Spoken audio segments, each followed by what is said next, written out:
Assalamualaikum warahmatullahi wabarakatuh. Salam sejahtera untuk kita semuanya. Kami dari kelompok 3 ingin mempresentasikan hasil diskusi kami dengan judul materi Dasar Akuntansi Pajak. Pada dasar akuntansi pajak, terdapat beberapa prinsip penting, yakni salah satunya prinsip dasar akuntansi pajak penghasilan yang diatur dalam PSAK nomor 46 revisi tahun 2014 yang mengharuskan sebuah entitas mengakui pajak penghasilan kurang bayar dan pajak penghasilan lebih bayar dalam tahun berjalan. Ada berbagai prinsip penting yang digunakan untuk menghasilkan perhitungan yang tepat untuk akuntansi perpajakan. Prinsip yang lainnya tersebut adalah prinsip kesatuan, prinsip historis, dan prinsip pengungkapan. Tujuan PSAK nomor 46 di sini ada 4 tujuan. Yang pertama itu mengatur perlakuan akuntansi untuk pajak penghasilan. Yang kedua, bagaimana mempertanggungjawabkan konsekuensi pajak. Yang ketiga ada mengatur pengakuan aktiva pajak tangguhan. Dan yang terakhir ada perbedaan pengaturan dengan IAS 12 dan SKP. Menurut KMK nomor 476/KMK-01/1991 adalah suatu proses pencatatan, klasifikasi, meringkas transaksi keuangan dan berakhir dengan membuat laporan keuangan. Sedangkan pajak menurut undang-undang adalah sumbangan wajib atau pungutan yang dikumpulkan oleh pemerintah dari masyarakat pembayar pajak yang dipaksa untuk menyusun berdasarkan undang-undang tanpa memperoleh mitra langsung yang digunakan untuk membiayai pengeluaran pemerintah untuk kemakmuran terbesar orang-orang. Sedangkan pembukuan perpajakan sendiri adalah proses mencatat, mengklasifikasi, dan meringkas transaksi ekonomi yang terkait dengan kewajiban perpajakan wajib pajak, serta diakhiri dengan pembuatan laporan keuangan fiskal sesuai dengan peraturan perundang-undangan perpajakan. Laporan keuangan fiskal akan digunakan sebagai dasar untuk membuat pemberitahuan SPT. Materi selanjutnya yaitu tujuan kebijakan perpajakan. Yang pertama yaitu aspek alokasi. Kebijakan fiskal ini untuk mengalokasikan barang-barang produksi. Ketika alokasi barang-barang produksi ini lancar, maka kebutuhan masyarakat akan terpenuhi. Yang kedua yaitu aspek distribusi, yaitu fungsi untuk mendistribusikan hasil kegiatan ekonomi agar tiap-tiap daerah tidak terlalu timpang perkembangan ekonominya. Dan terakhir yaitu aspek stabilitas, yaitu kebijakan fiskal juga berfungsi untuk menciptakan stabilitas perekonomian dengan cara menciptakan kesempatan kerja dan mengatur harga-harga supaya stabil. Akuntansi bisa dianggap sebagai bahasa perusahaan dalam memberikan informasi berupa data-data keuangan yang digunakan untuk pengambilan keputusan. Dengan akuntansi, suatu perusahaan dapat mengetahui jumlah modal yang dimiliki dan perkembangan perusahaan pada periode tertentu.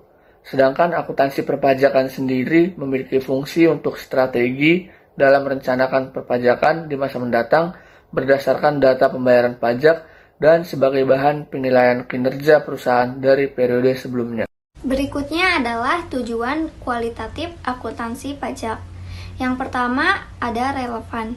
Maksudnya ialah keuntungan dan kerugian harus relevan antara data yang dipegang oleh wajib pajak dan kewajiban yang timbul sehubungan dengan penghasilan. Selanjutnya yaitu dapat dimengerti. Artinya ialah laporan keuangan yang dihasilkan oleh akuntansi pajak harus dapat dimengerti baik oleh wajib pajak maupun pihak lain termasuk otoritas pajak. Selanjutnya ada daya uji. Laporan keuangan secara fiskal harus dapat dibandingkan jika dilakukan perhitungan ulang oleh Fiskus. Selain itu, terdapat netral. Laporan keuangan fiskal tidak boleh memihak kepada salah satu pihak, baik itu wajib pajak sebagai pembayar pajak maupun Fiskus. Terakhir, ada tepat waktu. Laporan keuangan fiskal harus tepat waktu guna kepentingan pemenuhan kewajiban perpajakan. Baik, saya lanjutkan. Fungsi dari akuntansi perpajakan ada perencanaan strategis dan juga analisis, di mana perencanaan strategis dalam urusan perpajakan masa depan akan semakin mudah. Data pembayaran pajak menjadi bahan penilaian untuk kinerja perusahaan dalam periode sebelumnya, sehingga Anda akan mendapat merencanakan bagaimana strategi ke depannya dalam urusan perpajakan. Lalu ada analisis, berfungsi sebagai data yang bisa dianalisis, berfungsi untuk mengetahui jumlah pajak yang akan menjadi tanggungan perusahaan di waktu mendatang. Proses pengurusan pajak akan semakin mudah. Yang ketiga adalah publikasi. Publikasi yaitu menjadi cara untuk memberikan laporan keuangan untuk keperluan investor ataupun keperluan publikasi lainnya. Laporan pajak yang baik juga bisa memberikan perusahaan dinilai memiliki performa yang baik juga. Nah, yang terakhir adalah pembanding. Pembanding yaitu menjadi perbandingan yang bisa menunjukkan perkembangan pajak tiap periode. Proses akuntansi perpajakan. Proses akuntansi perpajakan tidak jauh beda dengan proses akuntansi seperti biasanya. Akuntansi selalu dimulai dengan transaksi yang akan dicatat. Transaksi ini kaitannya dengan informasi keuangan yang dapat dinilai dengan uang, bukan informasi non-keuangan. Lalu transaksi ini akan dicatat pada suatu jurnal, kemudian diposting, lalu dimasukkan ke dalam neraca lajur, dan diakhiri dengan pembuatan laporan keuangan. Laporan keuangan ini dapat dibuat secara bulanan atau tahunan. Rekonsiliasi fiskal. Perbedaan ini terjadi karena perbedaan asumsi atau metode yang dipakai di dalam akuntansi komersial dengan peraturan perundang-undangan yang berlaku. Secara umum, terdapat dua perbedaan pengakuan baik penghasilan maupun biaya antara akuntansi komersial dengan perpajakan atau fiskal yang menyebabkan terjadinya koreksi fiskal. Yaitu yang pertama, ada beda tetap atau permanent different. Lalu yang kedua, ada beda waktu atau time different. Pengertian pajak tangguhan. Akuntansi pajak tangguhan adalah pencatatan transaksi perusahaan yang berkaitan dengan kewajiban pajaknya dapat ditunda sampai periode atau waktu yang diperbolehkan. Perbedaan temporer yang berasal dari satu, pengakuan awal goodwill, dan pada saat pengakuan awal aset atau liabilitas yang terjadi pada suatu transaksi. Yang A, bukan transaksi kombinasi bisnis. Yang B, pada saat terjadinya transaksi tidak mempengaruhi laba akuntansi dan laba pajak atau rugi pajak. Dari sudut pandang akuntansi, pajak tangguhan dapat dipahami sebagai akun aset dan liabilitas. Liabilitas pajak tangguhan merupakan konsekuensi pajak tangguhan yang terkait dengan perbedaan temporer kena pajak. Perbedaan tersebut dapat dilihat dari pertama ada beban pajak tangguhan dan pendapatan pajak. Adalah jumlah PPh turutang atas penghasilan kena pajak pada satu periode. Yang kedua ada aset pajak tangguhan timbul apabila beda waktu menyebabkan terjadinya koreksi positif sehingga beban pajak menurut akuntansi lebih kecil daripada beban pajak menurut peraturan perpajakan. Yang ketiga ada kewajiban pajak tangguhan timbul apabila beda waktu menyebabkan terjadinya koreksi negatif sehingga beban pajak menurut akuntansi lebih besar daripada beban pajak menurut peraturan perpajakan. Saya akan menjelaskan tentang pencatatan dan penyajian pajak tangguhan. Pencatatan dilakukan terhadap rugi fiskal yang masih dapat dikompensasikan dan dikalikan dengan tarif pajak yang berlaku. Untuk penyajiannya, yang pertama, harus disajikan terpisah dari aset dan kewajiban lainnya di dalam neraca. Yang kedua, harus disajikan berbeda dengan aset pajak kini dan kewajiban pajak kini. Yang ketiga, tidak boleh disajikan sebagai aset dan kewajiban lancar. Selanjutnya, aset pajak tangguhan disajikan terpisah dengan akun restitusi PPh dan kewajiban tangguhan yang disajikan terpisah dengan utang PPh 29. Lalu PPh final ada dua. Yang pertama, apabila nilai tercatat aset atau kewajiban yang berhubungan dengan PPh final berbeda dari DPP-nya, maka perbedaan tersebut tidak boleh diakui sebagai aset atau kewajiban pajak tangguhan. Dan atas penghasilan yang telah dikenakan PPh final, beban pajak diakui proporsional dengan jumlah pendapatan menurut akuntansi yang diakui pada periode berjalan. Lalu terakhir, perlakuan akuntansi untuk hal khusus ada dua. Yang pertama, jumlah tambahan pokok dan denda pajak yang ditetapkan dalam surat ketetapan pajak harus dibebankan sebagai pendapatan atau beban lain-lain pada laporan laba rugi. Dan apabila terdapat kesalahan mendasar, perlakuan akuntansinya mengacu pada PSAK. Selanjutnya, penyajian laporan laba rugi. Perusahaan mengalokasikan beban atau manfaat pajak penghasilan ke operasi yang dilanjutkan, operasi yang diberhentikan, penghasilan kooperatif lain, dan penyesuaian periode sebelumnya. Penyajian laporan laba rugi. Komponen beban atau manfaat pajak mencakup yang pertama, beban manfaat pajak kini, yang kedua, setiap penyesuaian yang diakui periode pajak kini pada periode sebelumnya, yang ketiga, jumlah beban atau manfaat pajak tangguhan sehubung organisasi dan pembalikan perbedaan temporer, yang keempat, jumlah beban atau manfaat pajak tangguhan sehubung dengan pengenaan perubahan tarif pajak baru, yang kelima, jumlah manfaat yang timbul dari rugi pajak atau rugi fiskal yang tidak diakui sebelumnya akan digunakan untuk mengurangi pajak kini dan pajak tangguhan. Penyajian laporan laba rugi lanjutan. Penyajian beban pajak penghasilan pada laporan laba rugi dapat melaporkan bagian lancar atau jumlah utang pajak penghasilan untuk periode berjalan dan bagian tangguhan beban pajak penghasilan. Pilihan lainnya adalah dengan hanya melaporkan total beban pajak penghasilan pada laporan laba rugi dan kemudian menunjukkan bagian lancar dan tangguhan dalam catatan atas laporan keuangan. Beban pajak penghasilan sering disebut sebagai provisi pajak penghasilan. Selanjutnya, rekonsiliasi pajak. Rekonsiliasi antar beban pajak akrual dan tarif pajak yang berlaku, perusahaan dapat menyajikan yang pertama, rekonsiliasi numerik, di mana beban pajak dan hasil laba akuntansi dikalikan dengan tarif pajak yang berlaku. Yang kedua, rekonsiliasi numerik, di mana rata-rata tarif pajak efektif dan tarif pajak yang berlaku. Dalam menjelaskan hubungan antara beban pajak dan laba akuntansi, perusahaan menggunakan tarif pajak yang berlaku yang memberikan informasi paling berarti bagi pengguna keuangannya.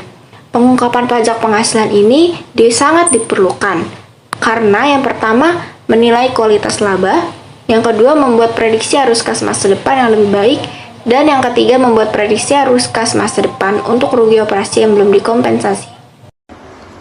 Contoh dari rekonsiliasi pajak, sebuah peralatan dibeli pada awal tahun pertama sebesar 12.000, disusutkan menurut pajak selama 4 tahun tanpa nilai sisa. Menurut akuntansi disusutkan selama 5 tahun dengan nilai sisa 2.000. Tabel berikut memberikan gambaran pajak tangguhan dengan mengasumsikan pendapatan 5.000. Pada tahun pertama, pendapatan sebesar 5.000, penyusutan untuk tujuan pajak itu 3.000, penghasilan kena pajak itu 2.000, pajak terutang menurut fiskal yaitu 500. Adapun menurut akuntansi yaitu pendapatan sebesar 5.000, penyusutan untuk tujuan akuntansi yaitu 2.000, laba atau rugi pajak itu 3.000, beban pajak akuntansi 25% yaitu 750. Sedangkan perbedaan laba yaitu 1.000, beban atau manfaat pajak tangguhan yaitu 250, kewajiban pajak tangguhan 250. Adapun menurut total beban pajak penghasilan, yaitu beban pajak kini 25% yaitu 500, beban atau manfaat pajak tangguhan yaitu 250, dan beban pajak penghasilan yaitu 750. Adapun gambaran tahun kedua menurut pajak ialah pendapatan 5.000, penyusutan untuk tujuan pajak 3.000, penghasilan kena pajak 2.000, 5.000 dikurang 3.000 sama dengan 2.000, pajak terutang menurut fiskal ialah 500. Adapun menurut akuntansi pendapatan 5.000, penyusutan untuk tujuan akuntansi 2.000, laba atau rugi pajak 5.000 dikurang 2.000 3.000, beban pajak akuntansi 25% 750, perbedaan labanya ialah 1.000, beban manfaat pajak tangguhan 250, kewajiban pajak tangguhan 500, beban pajak kini 25% ialah 500, beban manfaat pajak tangguhan 250, beban pajak penghasilan 750. 5.000, penyusutan untuk tujuan pajak 3.000, penghasilan kena pajak 2.000. 5.000 dikurang 3.000 sama dengan 2.000. Pajak terutang menurut fiskal 500. Pendapatan 5.000, penyusutan untuk tujuan akuntansi 2.000, laba rugi pajak 3.000. 5.000 dikurang 2.000 sama dengan 3.000. Beban pajak akuntansi 25% 750, perbedaan labanya 1.000, beban manfaat pajak tangguhan 250, kewajiban pajak tangguhan 750, beban pajak kini 25% 500, beban manfaat pajak tangguhan 250, beban pajak penghasilan 750. Tahun keempat, pendapatan 5.000, penyusutan untuk tujuan pajak 3.000, penghasilan kena pajak 2.000, pajak terutang menurut fiskal 500, pendapatan 5.000, penyusutan untuk tujuan akuntansi 2.000, laba rugi pajak 3.000, beban pajak akuntansi 25% 750, perbedaan laba 1.000, beban manfaat pajak tangguhan 250, kewajiban pajak tangguhan 1.000, beban pajak kini 25% 500, beban manfaat pajak tangguhan 250, dan beban pajak penghasilan 750. Tahun kelima, menurut pajak, pendapatan sebesar 5.000, penyusutan untuk tujuan pajak 0, dikarenakan penyusutan dalam pajak hanya 4 tahun. Penghasilan kena pajak sebesar 5.000. Pajak terutang menurut fiskal sebesar 1.250. Menurut akuntansi pendapatan sebesar 5.000, penyusutan untuk tujuan akuntansi sebesar 2.000, laba pajak 3.000. Beban pajak akuntansi 25% yaitu 750. Perbedaan laba sebesar 2.000, beban atau manfaat pajak tangguhan minus 500, kewajiban pajak tangguhan 500. Total beban pajak penghasilan untuk beban pajak ini 25% sebesar 1.250, beban atau manfaat pajak tangguhan minus 500, maka beban pajak penghasilan 750. Selanjutnya ada rekonsiliasi pajak. Menurut akuntansi, penyusutan yang lebih kecil akan mendapatkan laba akuntansi yang lebih besar. Perusahaan dapat menyajikan dua rekonsiliasi. Yang pertama, ada rekonsiliasi numerik antara beban pajak hasil laba akuntansi dikalikan dengan tarif pajak yang berlaku, dan rekonsiliasi numerik antara rata-rata tarif pajak efektif. Pengungkapan pajak penghasilan ini diperlukan karena beberapa alasan, yaitu menilai kualitas laba, membuat prediksi arus kas masa depan, dan membuat prediksi arus kas masa depan untuk rugi operasi yang belum dikompensasi. Untuk aset pajak tangguhan terkait dengan kompensasi kerugian, entitas kemungkinan tidak dapat memanfaatkan kompensasi karena entitas rugi terus. Standar akuntansi mengharuskan untuk membuat cadangan atas penurunan nilai aset pajak tangguhan jika terdapat indikasi bahwa pada periode masa depan tidak dapat dipulihkan. Untuk penghasilan yang dikenakan pajak final, standar menjelaskan secara khusus walaupun tidak ada dalam IAS 21. Atas aset dan liabilitas yang berhubungan dengan pajak penghasilan final berbeda dengan dasar pengenaan pajaknya, maka perbedaan tersebut tidak diakui sebagai aset dan liabilitas pajak tangguhan. Laba sebelum pajak tahun 2020 sebesar 900 juta rupiah. Koreksi fiskal atas laba tersebut adalah: A. Pendapatan bunga deposito sebesar 60 juta rupiah. B. Beban jamuan tanpa daftar nominatif sebesar 40 juta rupiah. C. Penyusutan fiskal lebih kecil 15 juta daripada penyusutan komersial. D. Angsuran PPh 25 sebesar 17.500 per bulan. Pertanyaannya, tentukan penghasilan kena pajak. B. Tentukan PPh kurang atau lebih bayar. C. Tentukan aset atau kewajiban pajak tangguhan. D. Buatlah jurnal. E. Hitunglah penyajian laba bersih. Penghasilan kena pajak. Untuk mengetahui penghasilan kena pajak, kita harus mengetahui laba sebelum pajak, total beda tetap, dan total beda waktu. Untuk laba sebelum pajaknya di sini sebesar 900 juta, total beda tetapnya sebesar 880 juta, didapat dari laba sebelum pajak dikurangi dengan selisih dari koreksi beda tetap, di mana koreksi beda tetap ini ada pendapatan bunga deposito dan beban jamuan.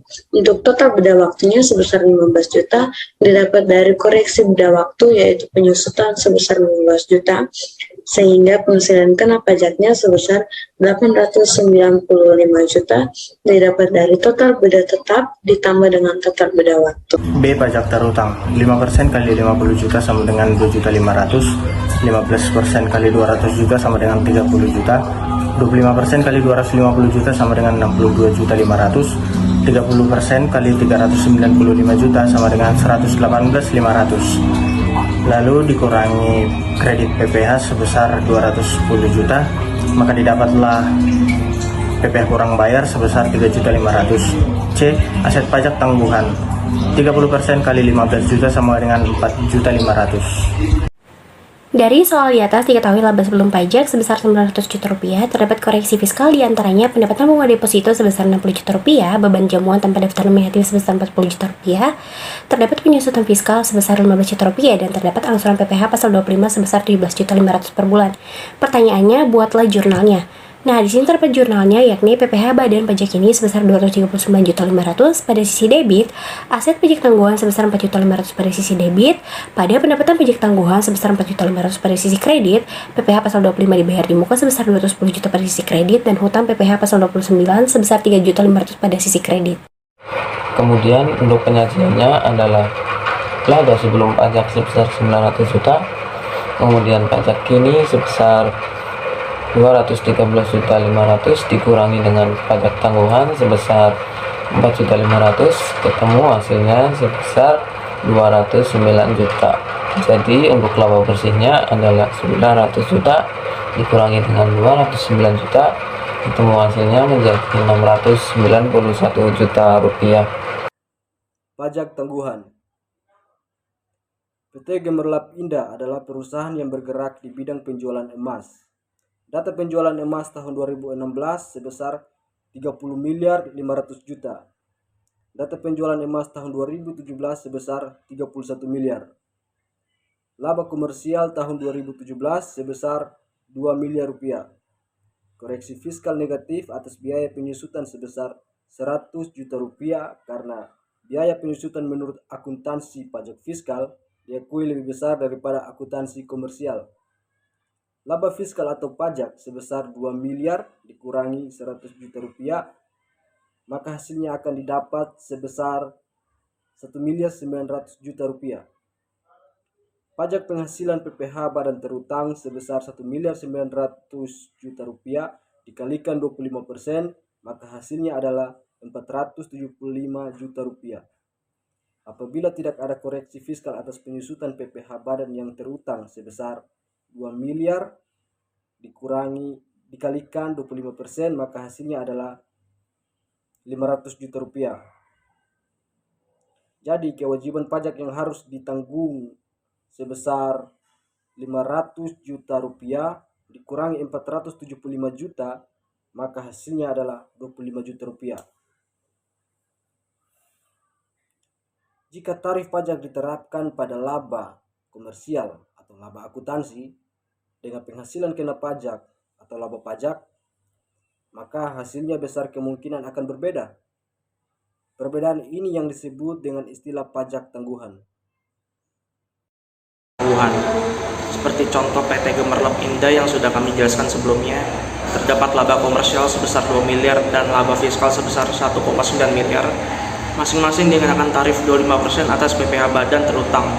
Lalu didapat 25 juta dari hasil selisih tersebut yang merupakan pajak tangguhannya. Sekian presentasi dari kelompok kami. Jikalau ada kekurangan dan kesalahan kata yang kurang berkenan di hati ibu dosen dan teman-teman sekalian, kiranya mohon dimaafkan. Assalamualaikum warahmatullahi wabarakatuh. Terima kasih.